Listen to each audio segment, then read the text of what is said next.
औज़ुबिल्लाहि बिस्मिल्लाहिर्रहमानिर्रहीम क़ाल रब्बि इश्रह ली सदरी व यस्सिर ली अमरी वहलुल उक़दतम मिन लिसानी यफ़क़हू क़ौली व लैसा लिल इंसानि इल्ला मा सआ।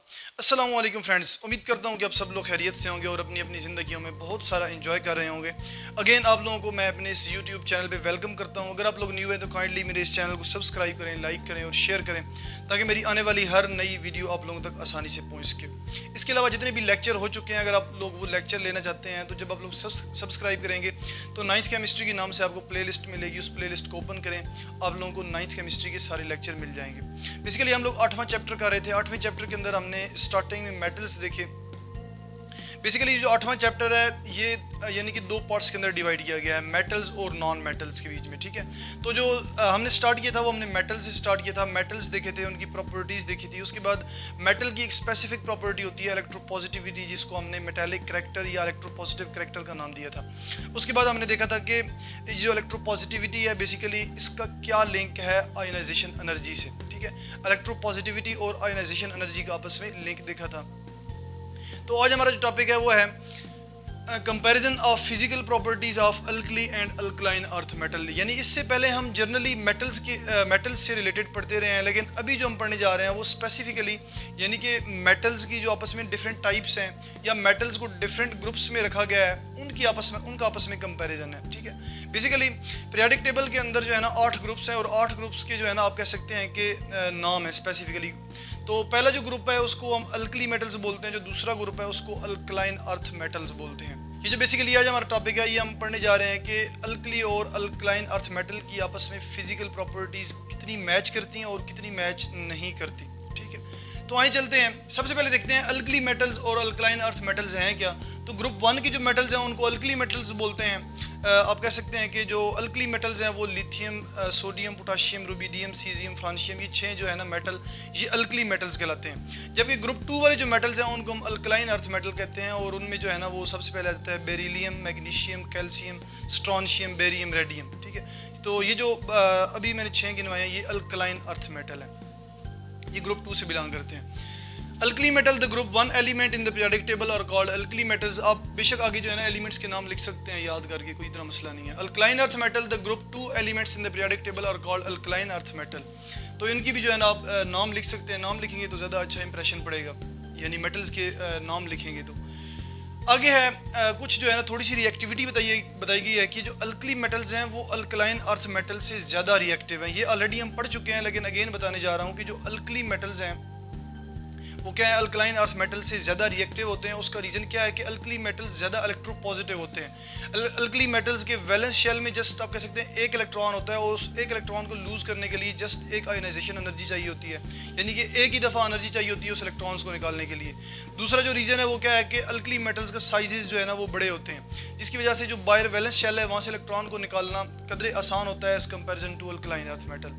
तो अल्कली मेटल से इलेक्ट्रॉन जो है ना आप कह सकते हैं कि वैलेंस शेल से ईजिली निकाल सकते हैं। जब इलेक्ट्रॉन ईजिली निकल जाएगा तो क्या होगा कि हाईली इलेक्ट्रोपॉजिटिव होंगे और लेस आयोनाइजेशन एनर्जी जो है ना उनकी होगी। सही है, तो देखते हैं। Alkali metals are highly reactive because they have only one electron in valence shell having ns1 electronic configuration. अब चूंकि जितने भी अल्कली मेटल्स हैं 6 अल्कली मेटल हैं, इनके वैलेंस शेल में एक ही इलेक्ट्रॉन है। तो जब ये जो है ना क्या करेंगे तो इसका मतलब क्या हुआ कि इनकी इलेक्ट्रॉनिक कन्फिगरेशन ns1 है। ns1 का मतलब क्या है, n का मतलब है कि नंबर ऑफ शेल्स, पहला शेल, दूसरा शेल, तीसरा, चौथा शेल। ठीक है, तो यहाँ पे आप 2s1, 1s1, 2s1, 3s1, 4s1, 5s1 जो है ना आप लिख सकते हैं।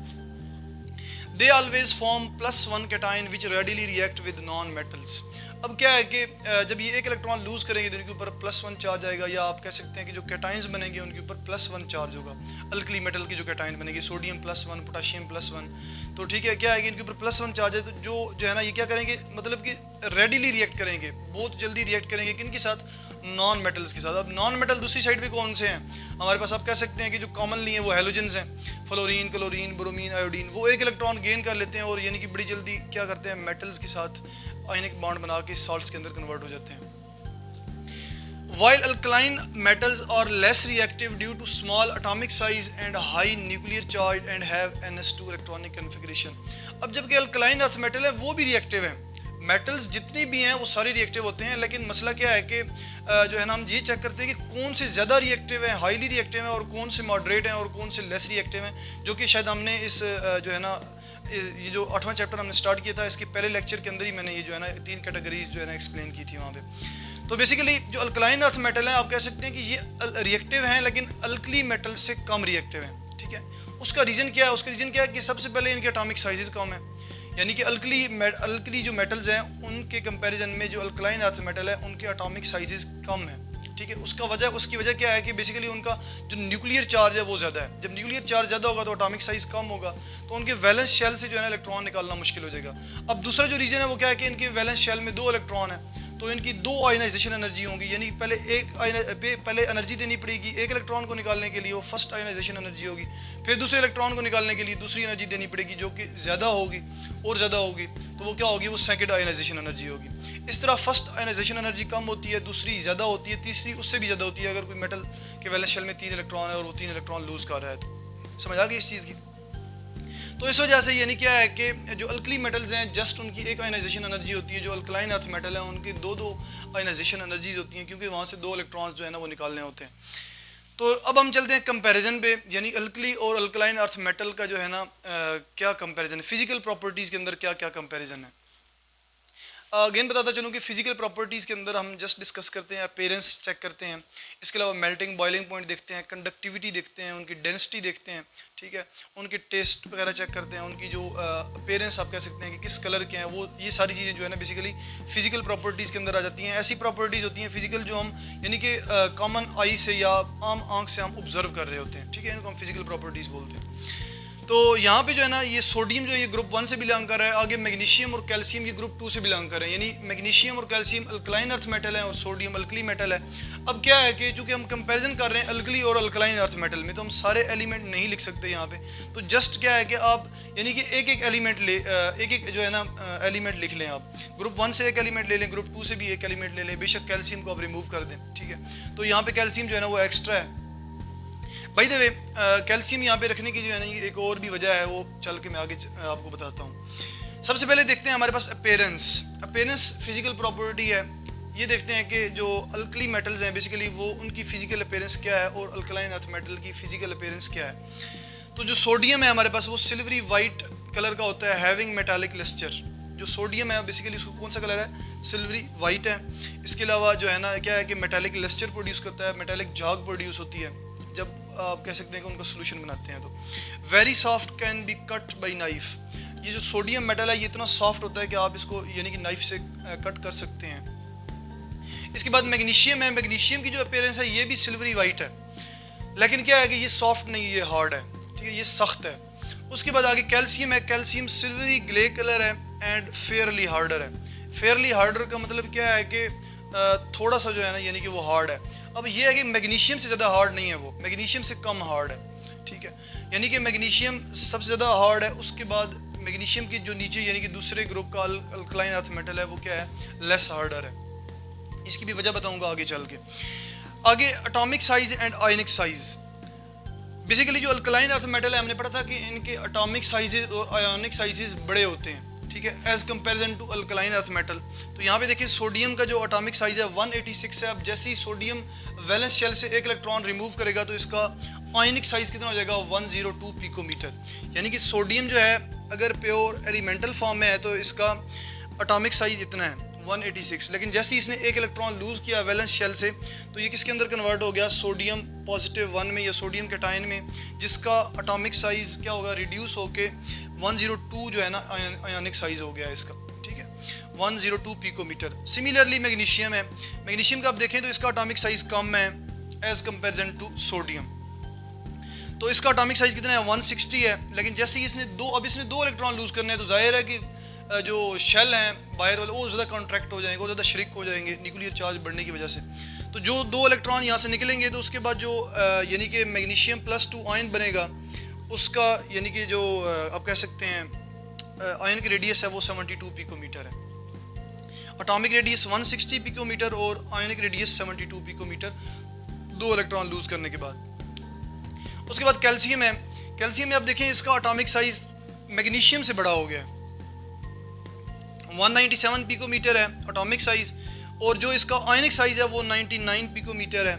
तो अब आप देखें यहाँ पे, यानी कि अब इसको सोडियम को छोड़ें आप, ठीक है ना, यानी कि अल्कली मेटल को छोड़े, अल्कलाइन अर्थ मेटल को यहाँ पे रखने का मकसद यही है कि हमने पढ़ा था डाउन द ग्रुप आप जाते हैं तो एटम का साइज़ बढ़ता है, ठीक है, यही चीज़ हमने पढ़ी थी ना कि डाउन द ग्रुप हम जब जाते हैं तो एटम का साइज़ बढ़ता है, जब एटम का साइज़ बढ़ता है तो जाहिर है आयन का साइज़ भी बढ़ता है, ठीक है। तो ये जो प्रॉपर्टी है ना कि एटम का साइज़ डाउन द ग्रुप बढ़ता है, ये पूरे पीरियोडिक टेबल में पूरे यानी कि जितने भी ग्रुप्स हैं उनके ऊपर अप्लाई होती है। तीसरा ग्रुप ले लें, चौथा ले लें, पाँचवा ले लें, छठा ले लें, उनमें क्या होता है कि डाउन द ग्रुप आप जाते हैं तो एटम का साइज़ ऑटोमेटिकली बढ़ता है। तो क्या है, टॉप पे मैग्नीशियम है, मैग्नीशियम के बाद जो है ना कैल्शियम है। तो कैल्शियम क्या है कि अब मैग्नीशियम से नीचे है, डाउन द ग्रुप अब जा रहे हैं तो कैल्शियम का साइज़ क्या है, यानी कि एटॉमिक साइज़ बढ़ेगा इसका। तो क्या है कि इसका एटॉमिक साइज़ ज़्यादा है इस वजह से। अब जब इसका एटॉमिक साइज़ ज़्यादा है तो इस वजह से ये मैग्नीशियम से कम हार्ड है। जैसे जैसे डाउन द ग्रुप जाएंगे जो हार्डनेस है वो भी कम होती जाएगी, तो इस वजह से जो कैल्शियम है वो मैग्नीशियम से कम हार्ड है। अब कैल्शियम से नीचे जो है ना स्ट्रॉन्शियम आएगा तो वो जो है ना इससे भी ज़्यादा कम हार्ड होगा, ठीक है, और उसका जो एटॉमिक रेडियस होगा वो इससे भी ज़्यादा होगा कैल्शियम से भी। समझ आ गई इस चीज़ की। अब आगे चलते हैं रिलेटिव डेंसिटी। अब आपको पता है कि जो चीज़ें यानी कि जिनका साइज़ बड़ा होता है, ठीक है, उनकी डेंसिटी कम होती है, और जो चीज़ें जिनका साइज़ कम होता है उनकी डेंसिटी ज़्यादा होती है।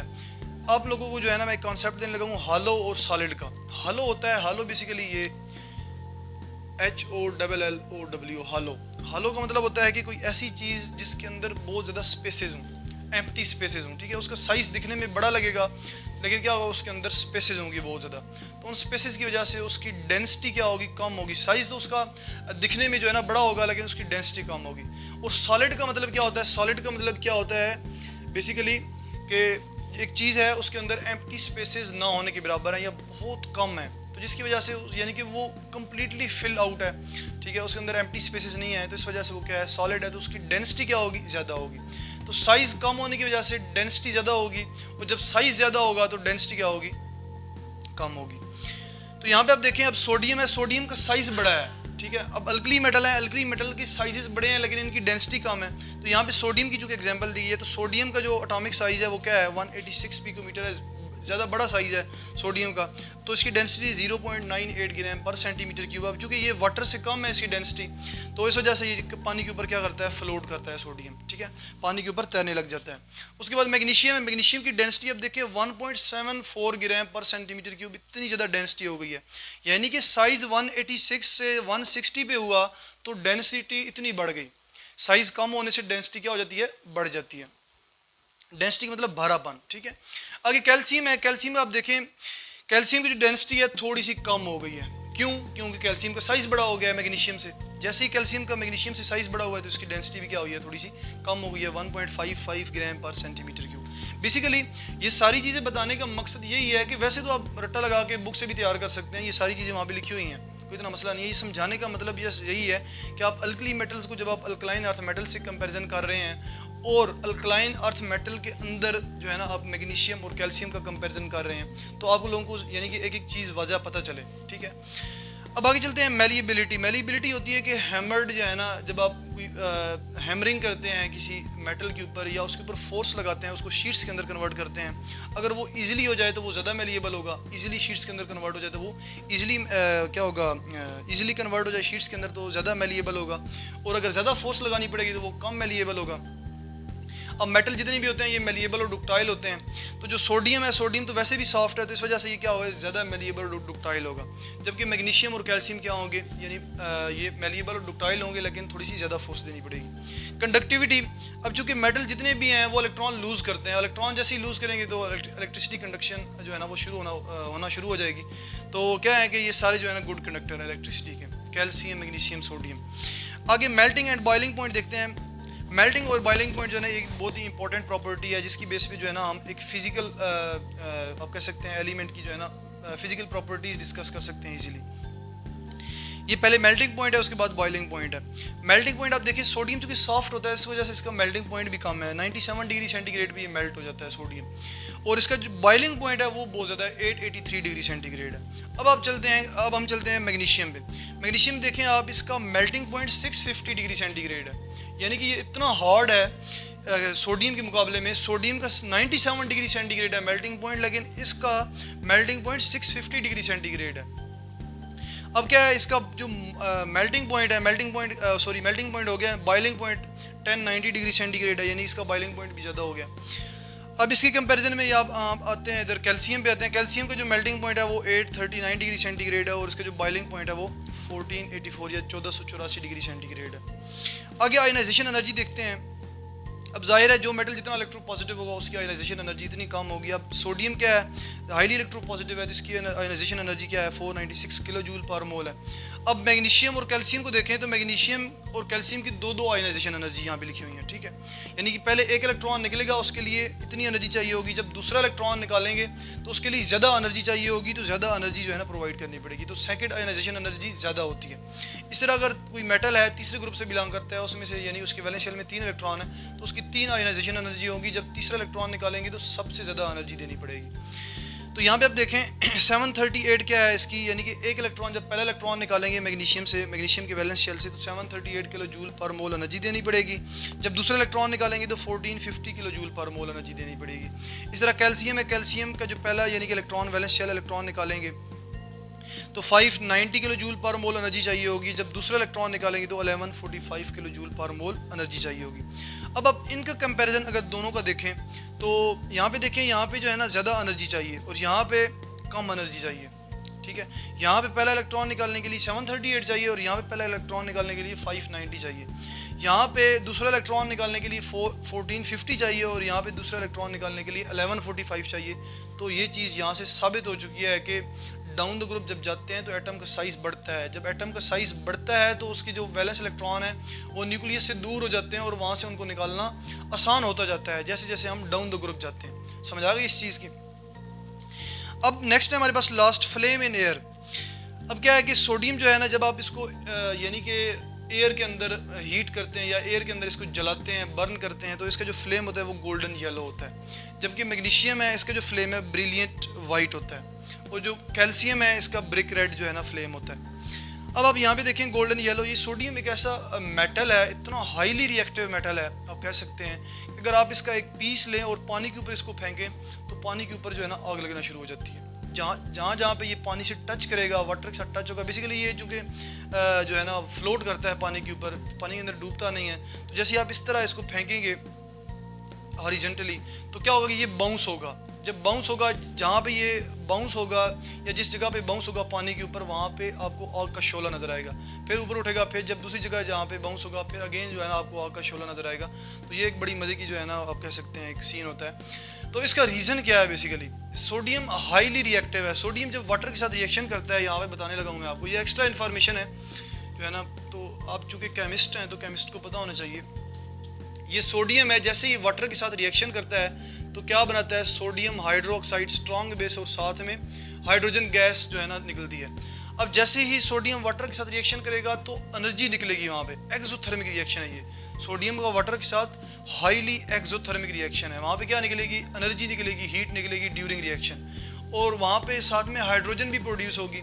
तो हाइड्रोजन क्या करेगी, वो हीट कैच करके जो है ना बर्न होना शुरू हो जाएगी, हाइड्रोजन को आग लग जाएगी। आपको पता है कि बेसिकली हम जितने भी फ्यूल इस्तेमाल करते हैं ये कार्बन और हाइड्रोजन के बने होते हैं। ये जो लकड़ी इस्तेमाल करते हैं या घरों में जितने भी हम फ्यूल इस्तेमाल करते हैं, ये फ्यूल के जो सोर्सेज हैं ये सारे कार्बन और हाइड्रोजन के बने हुए हैं और ये सारी ऑर्गेनिक केमिस्ट्री के अंदर आ जाते हैं, ठीक है। तो चूंकि अगर प्योर कार्बन हो और प्योर हाइड्रोजन हो तो वो भी जलता है, तो यहाँ पे हाइड्रोजन गैस प्रोड्यूस हो रही है, तो हाइड्रोजन गैस क्या करेगी, जलेगी वहाँ पे, ठीक है। तो ये आप कह सकते हैं एक्स्ट्रा इन्फॉर्मेशन थी जो कि मैंने आप लोगों को दे दी है। तो उम्मीद करता हूँ ये सारी चीज़ें आप लोगों को समझ आ चुकी होंगी अच्छे तरीके से। अगर स्टिल किसी का कोई क्वेश्चन हुआ तो कमेंट सेक्शन के अंदर क्वेश्चन करें, मैं उसको इंशाल्लाह रिप्लाई करूँगा। इसी के साथ मैं अपना लेक्चर एंड करता हूँ। इंशाल्लाह मिलते हैं नेक्स्ट लेक्चर में एक न्यू टॉपिक के साथ। इसी के साथ ही अल्लाह हाफिज़।